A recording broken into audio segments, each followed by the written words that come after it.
로마서 8장 18절에서 25절 말씀 중심으로 고난과 영광의 소망, 이런 제목으로 함께 은혜 나누겠습니다. 호두 농사를 짓는 농부가 있었습니다. 매년 수확이 좋지 않아서 많은 어려움을 당하고 있었습니다. 그래서 어느 날 꿈을 꾸게 되었는데, 그 꿈속에서 이 농부는 하나님께 간절히 기도했습니다. 하나님, 올 한 해만 제가 원하는 대로 날씨를 좀 만들어 주시옵소서. 이 농부의 간절한 기도에 하나님께서 그렇게 하시겠다고 응답을 하셨습니다. 그래서 그가 1년 동안 날씨에 대한 모든 것을 주관할 수 있게 허락해 주셨습니다. 그래서 이 농부가 햇볕을 원하면 해가 나타났고, 또 비를 원하면 비가 내렸습니다. 호두 알을 떨어뜨리는 바람도 천둥도 가뭄도 없었습니다. 모든 게 순조로웠습니다. 그래서 이 농부는 풍년을 기대하고 가을을 기다리고 있었습니다. 이윽고 가을이 찾아왔습니다. 호두 농사는 대풍년처럼 보였습니다. 모든 나무들마다 호두가 가득 열렸습니다. 농부는 기쁨에 들떠 호두를 따서 열어보았습니다. 호두를 열어본 농부는 깜짝 놀랐습니다. 가장 중요한 호두에 알맹이가 없었던 것입니다. 다른 호두들도 따라 보았으나 마찬가지였습니다. 그래서 농부는 이 빈 껍데기 호두를 가지고 하나님께 나아가, 이게 도대체 어찌된 일입니까? 하나님께 물었습니다. 하나님께서 말씀하셨습니다. 고난과 시련을 겪지 않은 호두에는 열매가 없단다. 폭풍 같은 시련과 가뭄 같은 고통이 있어야 충실한 열매가 되는 것이란다 하는 말씀을 듣고 꿈에서 깨어났습니다. 꿈을 꾸고 난 이 농부는 자신에게 당한 고난과 시련을 원망 불평할 것이 아니라, 그래, 하나님께 감사하고 찬양해야 되겠다, 그런 고백을 하게 되었다고 합니다. 현재의 고난과 이 시련을 인내하면서 견뎌내는 사람에게 주어지는 것이 성공의 아름다운 열매입니다. 고진감래라는 말이지요. 어려움을 잘 참아내는 사람에게 성공적인 미래가 찾아오게 되는 것이죠. 예수 그리스도의 구속의 은혜를 믿음으로 말미암아 의롭다함을 얻고, 또 하나님 안에서 참된 평강과 자유와 기쁨을 누리며 살아가는 그리스도인들은 여전히 육체의 욕구에서 일어나는 죄와 끊임없이 싸우며 살아가게 되는 것입니다. 이 싸움은 우리가 주님 앞에 서는 그날까지 계속되는 싸움입니다. 이 싸움으로 인해서 종종 실패하기도 하고, 또 넘어지기도 하고, 심각한 고난과 박해를 받기도 합니다. 그리스도인의 삶의 여정에 다가오는 이 고난으로 인해서 때로는 위기와 시련을 만날 수도 있습니다. 하나님의 자녀로서 하나님의 모든 것을 상속받게 될 그리스도인들의 삶의 여정에 찾아오는 이 고난은 장차 받게 될, 누리게 될 영광과 좋게 비교할 수 없기 때문에 이 고난의 과정을 기쁘게 받아들일 만한 가치가 있음을 깨달아야 하는 것입니다. 그리스도인의 삶에 찾아오는 고난은 가치 있는 고난입니다. 첫째로 오늘 말씀을 통해 우리가 깨닫는 바는 고난과 함께 주어지는 영광입니다. 그리스도인들에게 있어서의 영광은 고난과 함께 주어지는 거예요. 고난의 결과로 찾아오는 것이 영광입니다. 로마서 8장 18절에 말씀하죠. 생각하건대 현재의 고난은 장차 우리에게 나타날 영광과 좋게 비교할 수 없도다. 하나님의 택하심과 은혜로 구원을 받고 의롭다함을 얻은 하나님의 자녀들, 십자가에 하나님의 아들을 아낌없이 내어주시기까지 사랑받는 자녀들에게도 고난은 찾아오게 됩니다. 이 말씀에 고난이라고 하는 단어는 삶을 통해서 우리가 경험되어지는 다양한 형태의 시련들입니다. 경제적인 어려움 혹은 육체의 질병들, 주님을 섬김으로 인해서 다가오는 박해와 시련들, 인간관계 속에서 다가오는 따돌림, 모함, 비난, 억울함 등이죠. 세상에서 그리스도인으로 살아감으로써 피할 수 없는 영적 싸움으로 인하여 당하는 모든 고난들을 의미하는 것입니다. 이 극한 고난과 시련의 중심에 서게 되면 무엇보다도 우리를 힘들게 하는 것은 앞이 보이질 않는다는 것입니다. 과연 이 고난이 끝이 날까? 이 고난의 끝이 있나? 이 고난의 끝에는 어떤 모습이 찾아올까? 이 미래에 대한 불확실성과 두려움, 이것이 우리를 참으로 힘들게 하는 것입니다. 고난의 성격과 의미가 무엇인가를 잘 알고 대처하는 것이 매우 중요합니다. 죄로 인해서 다가오는 시련이라고 한다면 그 죄를 깨닫고 회개하고 돌이키면 됩니다. 그러면 하나님께서 언제든지 하나님께서 우리 삶을 새롭게 만들어 주실 수 있습니다. 부패한 세상과 죄와의 싸움, 의와 거룩함을 지키는 과정에서 다가오는 고난, 예수님과 함께 십자가를 지고 주님을 섬기고 하나님의 뜻을 이루는 일을 위해서 다가오는 고난이라고 한다면 우리는 오히려 기뻐하고 즐거워해야 하는 것입니다. 베드로전서 4장 12절로 13절에 말씀하죠. 사랑하는 자들아, 너희를 연단하려고 오는 불시험을 이상한 일 당하는 것 같이 이상히 여기지 말고 오히려 너희가 그리스도의 고난에 참여하는 것으로 즐거워하라. 이는 그의 영광을 나타내실 때에 너희로 즐거워하고 기뻐하게 하려 함이라 말씀하셨습니다. 우리 그리스도와 함께 십자가를 지고 따르는 주를 따르는 성도로서 고난을 당하고 시련을 당하는 것은 마땅한 일입니다. 그것은 결코 이상한 일이 아닙니다. 이상히 여겨서도 안 됩니다. 그리스도와 함께 영광을 받기 위해서 주님과 함께 고난을 받는 것은 당연한 일입니다. 따라서 그리스도인들은 이런 시련과 고난을 만날 때 먼저 영으로서 우리의 몸의 행실을 죽일 수 있는 기회가 돼야 돼요. 육체의 소욕을 다스릴 수 있는 기회로 삼아야 할 것이고 또 주님 오시는 날 혹은 우리가 주님 앞에 서는 그날에 칭찬과 영광과 존귀를 얻게 될 그것을 우리가 믿고 소망하면서 즐거워해야 하는 것입니다. 그리스도인들에게 있어서 고난이 없는 영광은 결코 없습니다. 사탄은 우리에게 끊임없이 유혹하죠. 고난받지 않고 영광만 누릴 수 있다고 속입니다. 고난이 없는 영광, 십자가가 없는 부활과 영광은 결코 없어요.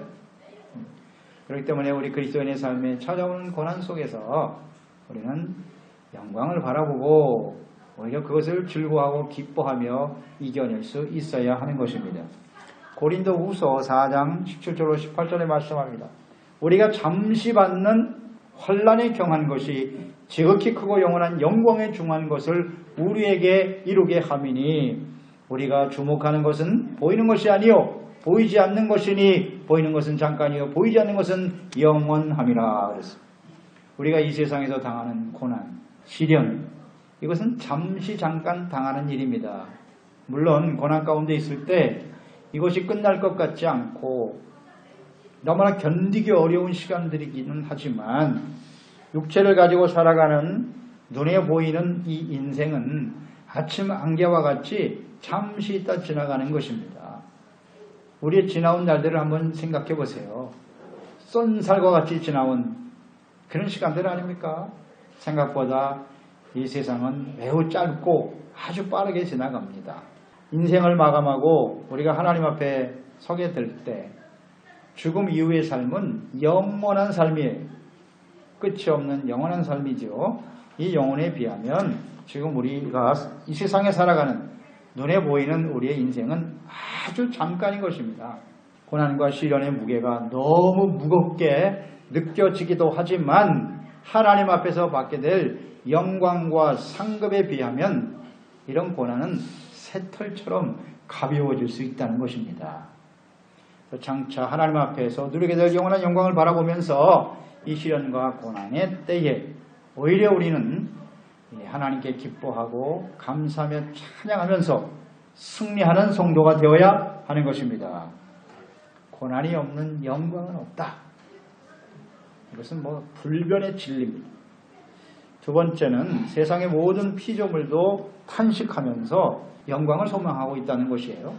세상의 모든 피조물도 탄식한다. 8장 22절에 보시면 피조물이 다 이제까지 함께 탄식하며 함께 고통을 겪고 있는 것을 우리가 아느니라 말씀하셨네요. 사람들만 고통받는 것이 아니라 모든 피조물, 하나님이 만드신 자연, 이 피조물도 탄식하고 고통을 겪고 있다는 것이에요. 하나님께서 창조하신 모든 피조물, 이 자연과 세상은 아름답습니다. 하나님이 세상을 창조하실 때 아름답게 만드셨어요. 하지만 하나님이 지으신 사람 아담과 하와가 부패하고 타락한 이후 이 세상과 자연은 겉으로 보기에는 아름답게 보이지만은 좀 더 자세히 들여다보면 탄식과 신음으로 가득 차 있습니다. 그래서 20절 말씀해 보시면 허무한데 굴복하는 것이라 그랬고 21절에는 썩어짐에 종노릇하며 고통받고 있다. 모든 피조물들이 이렇게 고통받고 있다고 말씀하고 있죠. 그 이유는 무엇이냐? 간단해요. 인간이 부패하고 타락했기 때문입니다. 하나님이 창조하신 피조물은 보기에 좋은 아름다운 것이었어요. 하나님이 말씀으로 세상을 창조하실 때 보세요. 창조하실 때 하나님이 창조하신 후에 하신 말씀이 하나님 보시기에 좋았더라. 이렇게 계속 말씀하고 계시거든요. 그러니까 하나님이 만드신 세상은 하나님이 보시기에 아름답고 좋은 것이었습니다. 그러나 하나님의 모양과 형상대로 지음받은 아담과 하와가 범죄하고 타락하여 불순종한 결과로 인해서 사람을 위해서 아담과 하와를 위해서 만드신 이 아름다운 자연과 모든 피조물들도 저주를 받게 되고 고통을 받게 되었다는 것입니다. 창세기 3장 17절로 18절 말씀이죠. 아담에게 이르시되 내가 내 아내의 말을 듣고 내가 내게 먹지 말라 한 나무의 열매를 먹었은즉 그 결과로 땅은 너로 말미암아 저주를 받고 너로 말미암아 너는 내 평생에 수고하여야 그 소산을 먹으리라. 땅이 내게 가시덤불과 엉겅퀴를 낼 것이다. 하나님 말씀하신 대로 됐어요. 피조물이 잘못이 아닙니다. 인간의 타락의 결과로 함께 저주를 받게 되었던 것이죠. 그래서 로마서 8장 20절에도 피조물이 허무한 데 굴복하는 것은 자기 뜻이 아니요 오직 굴복하게 하시는 이로 말미암음이니라. 하나님이 부패한 인간 때문에 이 세상, 이 모든 피조물이 허무한 데 굴복하게 되었다라고 말씀하고 있죠. 하나님께서 아담과 하와에게는 주신 것은 축복입니다. 창조하신 목적이 복을 주시기 위해서 지으신 거예요. 어떤 복을 주셨는고 하면 창세기 1장 28절 하나님이 그들에게 복을 주시며 하나님이 그들에게 이르시되 생육하고 번성하여 땅에 충만하라. 땅을 정복하라. 바다의 물고기와 하늘의 새와 땅에 움직이는 모든 생물을 다스리라 하시니라. 하나님께서 사람에게 주신 축복입니다. 자연 모든 피조물에 대한 이것은 사명의 말씀인 거예요. 이 모든 피조물과 세상을 아름답게 하라. 이것이 사람에게 주신 축복이고 사명이었던 것이죠. 하지만 이 아담과 하와가 부패하고 타락함으로써 사람들은 피조물과 자연을 이제는 사명이 아니라 탐욕의 도구로 사용하게 되었던 것입니다. 사람들이 풍요롭고 안전하게 살아가도록 하나님께서 자연과 모든 피조물을 창조하셨지만 사람이 부패하고 타락함으로써 자연과 모든 피조물이 탄식하면서 사람들과 함께 고통을 받고 있다는 것입니다. 모든 피조물의 탄식, 이 자연의 탄식 소리는 무엇일까요? 오늘날 우리가 겪고 있는 모든 환경 문제들인 것이죠. 인간의 탐욕에 의한 무리한 개발과 자원 남용으로 인해서 발생하는 지구온난화 현상 매우 심각하죠. 또 생태계 질서가 무너지고 있습니다. 대기오염이라든지 환경오염, 기상이변 등으로 우리 인간의 삶에 아주 심각한 위기를 가져다 주고 있습니다. 피조물도 탄식하고 그 속에 살고 있는 인간도 탄식하며 살고 있는 것이죠. 지금도 지구상의 모든 나라에서 개발과 환경 문제 사이에서 끊임없이 갈등을 겪고 있습니다. 그래서 모든 피조물과 자연은 하나님께서 사람들에게 맡기신 사명이다. 그래서 사람은 이 자연에 대해서 모든 피조물에 대해서 항상 청지기적인 생각을 가지고 살아가야 돼요. 하나님이 맡겨주신 것이다. 하나님의 뜻대로 관리해야 하는 것이죠. 인간의 부패와 타락으로 탄식하고 있는 자연들도 회복을 기다리고 있다. 소망을 기다리고 있다고 8장 19절에 말씀하죠. 피조물이 고대하는 바는 하나님의 아들들이 나타나는 것이다. 모든 피조물도 하나님의 아들들이 나타날 그날을 기다리고 있다는 것입니다. 많은 사람들이 복음을 듣고 예수 그리스도 안에서 죄를 용서받고 의롭다함을 얻고 하나님의 자녀, 하나님의 아들들이 되어 구원받는 그날을 기다리고 있다는 것. 하나님이 지은 사람들이 범죄함으로 타락한 결과로 인해서 온 피조물이 탄식하고 있는데 이제 예수 그리스도를 보내셔서 많은 사람들을 하나님의 아들들이 되게 하심으로써 이 자연 만물을 회복시키는, 세상을 회복시키는 하나님의 그날을 뜻을 기다리고 있다는 뜻이에요. 이처럼 사람들과 자연은 서로 아주 밀접한 관계를 가지고 있는 것입니다. 그래서 하나님의 다스림을 받는 하나님의 나라가 이루어지고 하나님의 거룩한 백성들이 되어질 때, 의로운 삶을 살아가고 있을 때 하나님께서는 자연도 아름답게 하시고 또 세상을 풍요롭게 만들어 주시는 것입니다. 하지만 사람들이 부패하고 타락하고 하나님을 떠나면 기근이 찾아오기도 하고 자연도 황폐해진다는 것을 우리는 성경을 통해서 잘 알 수 있고요. 또 오늘날 이 시대에 우리의 삶을 통해서 우리가 깨달을 수 있는 것입니다. 20세기 문명의 급속적인 발전은 복음을 땅끝까지 전파하게 하시려고 하는 하나님의 뜻이었습니다. 인류의 역사 속에 20세기, 이 한 세기 동안 엄청난 문화와 과학의 발전이 있었죠. 16세기에 르네상스가 있었습니다만 그것과는 비교할 수 없는 엄청난 과학과 지식의 발전이죠. 그 목적이 뭐냐? 땅끝까지 복음이 전파되어야 하기 때문이에요. 그것을 위해서 하나님이 역사하신 것인데 문제는 이 과도한 인간의 탐욕과 부패로 인해서 자연이 주는 혜택을 남용함으로써 자연과 환경이 파괴되어져 가고 있는 것이고 이 모든 피조물들이 탄식하고 있는 것입니다. 그러니까 자연의 파괴의 이 심각성, 환경 문제가 굉장히 크게 대두되고 있는데요. 이것이 곧 예수 그리스도의 재림이 임박했다는 증거예요. 이걸 잘 우리는 볼 수 있어야 돼요. 하나님께서 부패한 사람들과 모든 피조물들을 심판하시고 새롭게 하실 것이라고 말씀하셨어요. 요한계시록 21장 1절 이하에 보면 또 내가 새 하늘과 새 땅을 보니 처음 하늘과 처음 땅이 없어졌고 바다도 다시 있지 않더라. 보좌에 앉으시니가 이르시되 보라 내가 만물을 새롭게 하노라 하시고 또 이르시되 이 말은 신실하고 참되니 기록하라. 예수께서 재림하시는 이유는 이 악한 세대를 심판하는 겁니다. 사람들도 믿지 않고 구원의 이 복음의 말씀을 거부한 사람들은 심판의 대상이 되지만 그로 인해서 부패한 이 세상도 땅과 바다도 없어졌다 그러잖아요. 새롭게 하시는 겁니다. 그래서 새 하늘과 새 땅으로 바꾸시는, 새롭게 만드시는 새로운 창조 역사가 일어나게 될 것이다 라고 말씀해 주고 있어요. 그래서 예수님께서 다시 오시는 그날, 재림하시는 그날, 이 자연 만물도 사실은 하나님의 아들 예수님이 다시 오실 그날을 기다리고 있다는 거예요. 이것을 말씀해 주고 있죠. 그래서 우리는 이 세대를 살아가면서 가면 갈수록 세상이 아름다워질까요? 그렇지 않아요. 갈수록 심각해질 겁니다. 사람들의 탐심과 욕심은 끝이 없어요. 그래서 개발은 계속될 것이고 자연은 계속해서 파괴되어서 갈 것이고 그래서 이제 멸망의 길을 걷게 되는 겁니다. 우리가 지금까지도 그랬지만 앞으로도 잘 주목해서 한번 보세요. 기쁘고 즐거운 소식보다는 우울한 소식들이 훨씬 더 많을 겁니다. 천재지변과 관련해서 지진은 처치에서 일어나고 끊임없지 않습니까? 계속 벌어지잖아요. 뉴스를 보면.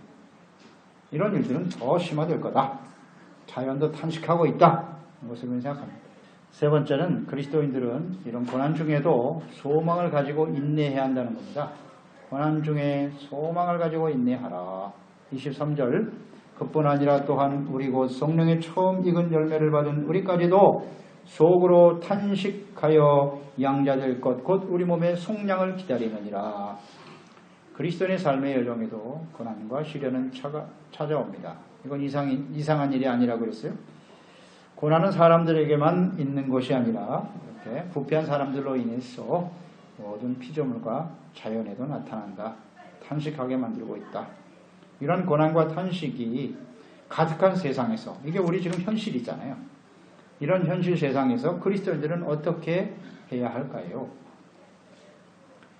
여기서 우리 성도들에 대해서 성령의 처음 익은 열매다 이렇게 말씀하고 있네요.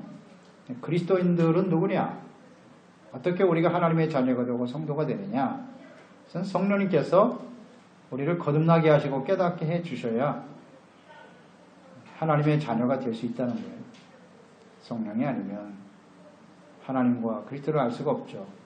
지혜와 계시 영신 성령님께서 임하실 때 먼저 우리가 하나님 앞에 얼마나 심각한 죄인인가를 깨닫게 되고 회개하고 예수님의 십자가의 구속의 은혜를 믿음으로 말미암아 성도가 되고 자녀가 되고 구원을 받게 되는 것이죠.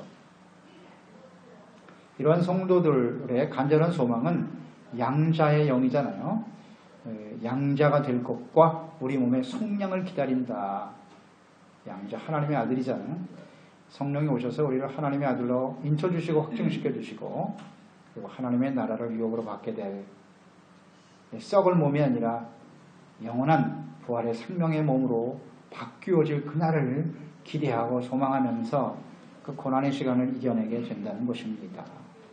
그래서 세상에서 우리가 고난과 탄식 속에 살아가고 있습니다만은 고난 중에도 우리가 하나님의 아들로서 구속함을 받은 하나님 아버지 앞에서 구속받아 하나님 앞에서 영광스러운 모습으로 서게 될 그날을 끊임없이 소망하면서 인내하며 살아가는 사람들이 그리스도인이다. 그렇게 살아야만 한다고 말씀해주고 있죠. 그래서 24절로 25절 말씀해 보시면 우리가 소망으로 구원을 얻었음에 보이는 소망이 아니니 보는 것을 누가 바라리요. 만일 우리가 보지 못하는 것을 바라면 참음으로 기다릴지니라. 스스로 위에 이룰 수 없는 절망적인 상태에 있었던 저희들이었죠. 그러나 이제 성령으로 거듭나게 하셔서 예수 그리스도를 믿고 구원받아 하나님의 나라를 상속받고 그 영광에 참여하게 될 그날의 소망, 이 소망을 가지고 우리는 살아가게 되는 것이죠. 하나님의 자녀, 영원한 영광으로 살아가게 될 소망은 썩어져 버린 세상의 영광에 대한 소망이 아니에요. 그리스도인들이 갖고 있는 소망은 잠시 있다 사라져버릴 세상의 눈에 보이는 소망과는 다르다. 보이는 것은 소망이 아니죠. 보이지 않는 것을 보는 것처럼 확신하는 것이 소망이고 믿음이죠. 그래서 하나님의 나라에서 하나님과 함께 누릴 영원한 영광에 대한 소망을 가지고 있기 때문에 우리는 그 소망 가운데 인내할 수 있는 것입니다. 그러니까 이 소망이라고 하는 것이 인간 스스로 만들어내는 자기가 원하는 그런 소망이 아니고요. 하나님의 말씀에 입각한 영원하신 하나님과 하나님의 말씀, 하나님의 약속에 대한 소망이에요. 이런 소망을 가지고 있는 사람들이 그리스도인들이죠. 그래서 우리가 시련과 어려움을 당할 때 이것을 이겨낼 수 있는 힘은 소망밖에 없어요. 소망이 없다면 그 고난과 어려움을 어떻게 이겨내겠습니까? 어떻게 인내할 수 있겠어요? 미래에 대한 불확실성과 두려움, 이것이 실체라고 했잖아요. 이거 어떻게 극복하느냐? 오직 소망밖에 없거든요. 그러나 인간이 만들어내고 자기가 원하는 소망이라는 것 역시 불확실하잖아요. 내가 아무리 소망하고 꿈을 꾸고 뭐 긍정적인 말을 아무리 외쳐봐야 현실은 또 달라요. 우리가 인생을 살아봐서 알지 않습니까? 우리가 뭐 소망하는 대로 모든 일이 이루어지나요? 그렇지 않아요. 그리스도인들이 가지고 있는 소망은 그런 소망과는 달라요. 오직 하나님, 영원하신 하나님, 전능하신 하나님, 하나님의 약속의 말씀, 그 말씀이 반드시 실현되죠. 그 신실하신 하나님과 그 말씀을 믿고 거기에 소망을 두고 살아가는 사람들이 되어야 하는 것입니다. 그렇기 때문에 인내가 가능한 거예요. 이 인내는 계속돼요. 하나님과 말씀에 소망을 두는 사람은 그 인내가 계속돼요. 뭐 다들 시련과 어려움을 당하면 인내하죠. 참고 좀 나아지겠지 하고 참아보지만 사람들이 가지고 있는 인내는 계속될 수 없어요. 그건 아주 분명하지 않습니까? 우물을 잘 파기로 소문이 난 사람이 있었어요. 다른 사람이 실패한 곳에 가도 이 사람이 가서 파면 반드시 물이 나와요. 참 신기하게 생각했습니다. 그래서 사람들이 그 사람이 물었어요. 어떻게 그런 신기한 능력을 가지게 되었습니까? 하고 물었죠. 당신은 어떻게 하면 그렇게 물을 잘 파요? 그러자 이 사람의 대답은 간단해요. 나는 우물을 파는데 실패한 경우가 거의 없습니다. 그래서 다른 사람들이 실패한 곳에 저를 부르는 경우가 많죠. 내가 우물을 파는 비결은 간단합니다. 딱 하나. 다른 사람은 물이 나올 곳을 골라서 파다가 안 나오면 중단하지만 나는 그 물이 나올 때까지 파거든요. 간단해. 물이 나올 때까지 판다는 거예요. 그래서 물이 안 나올 수가 없다는 거예요. 간단하죠. 우리 그리스도인들을 역시 쉽게 포기하거나 절망하는 사람들이 아니잖아요. 낙심하는 사람들이 아니고 하나님의 말씀이 이루어질 때까지 우리는 거기에 대한 분명 확신과 믿음을 가지고 인내하면서 나가는 사람들이 되어야 하는 것이죠. 그리스도인들은 고난 속에서 절망하고 포기하는 사람들이 아니에요. 영원한 영광과 승리의 그날을 소망하면서 하나님의 말씀을 믿는 거에 자신의 능력을 믿는 게 아니고 하나님의 말씀을 믿고 기도하면서 끊임없이 인내할 때 아름다운 생명과 구원의 열매로 나타나게 되는 것이죠. 이 땅에서 우리가 얼마나 대단히 성공적인 삶을 살아가느냐가 열매가 아니고 우리가 하나님 앞에서 어떻게 참된 그리스도인으로서 하나님을 기쁘시게 하는 성도로서 살아갈 것이며 하나님 앞에서 영광스러운 모습으로 서게 될 것인가. 이것을 바라보는 거예요. 그것을 소망하면서 인내하면서 나아갈 때 하나님께서는 우리를 통해서 영광을 받으시고 또 많은 사람들이 우리를 통해서 하나님의 영광을 보게 되는 이런 하나님의 역사가 일어나게 될 줄 믿습니다. 기도하겠습니다. 하나님 아버지, 오늘도 주님의 말씀을 대합니다. 그리스도인의 삶의 여정에 여러 가지 시련과 어려움들, 고난들이 있게 마련이죠. 우리가 전능하신 하나님의 아들이고 너무나 하나님의 아들을 십자가에 내어 주시기까지 사랑받는 사람들이 있지만 고난과 시련은 있어요. 이런 고난과 시련을 만나게 하시는 하나님의 뜻을 우리가 잘 알고 있습니다. 이것을 통해서 우리의 믿음을 더욱더 견고케 하고 우리를 새롭게 하시는 참된 하나님의 사람으로 만들어 가시는 하나님의 뜻임을 우리가 알기 때문에 이 고난 중에도 고난이 없는 영광이 없기 때문에 그 영광의 소망을 바라보면서 인내하며 믿음으로 달려갈 수 있는 저희들이 되게 하여 주시옵소서. 저러나 오러나 치우치지 않게 하시고요. 낙심하고 절망하는 것은 그리스도인의 모습은 아니죠. 영원한 하나님의 나라의 소망을 바라보면서 믿음으로 승리하며 달려가는 저희들이 되어서 모두 다 하나님의 영광에 참여하는 저희들이 되게 하여 주시고 하나님의 영광을 나타내게 하여 주시옵소서. 예수님의 이름으로 기도드려